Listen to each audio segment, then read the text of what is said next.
Welcome to a quick, practical guide on how to disable message notifications on your Discord server.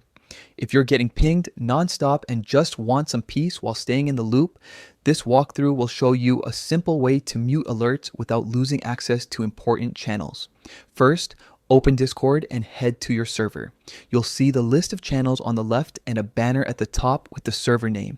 Take a moment to locate the server you want to adjust. Now, tap the server name at the top. This opens a small menu with several options.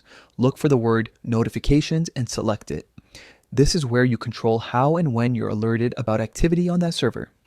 Inside the notification settings, you'll find several choices. To completely stop all notifications from this server, choose nothing. This setting tells Discord not to push any alerts to your device for messages in that server.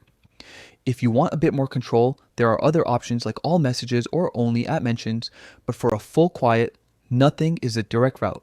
After you select nothing, you might see a quick confirmation or a summary of your new preference. If everything looks correct, you're done. You've effectively silenced the server's message alerts while still retaining access to the channels and the conversation when you open the app. A couple of quick tips. If you ever need to re-enable alerts, just return to the same notification section and switch back to all messages or your preferred setting.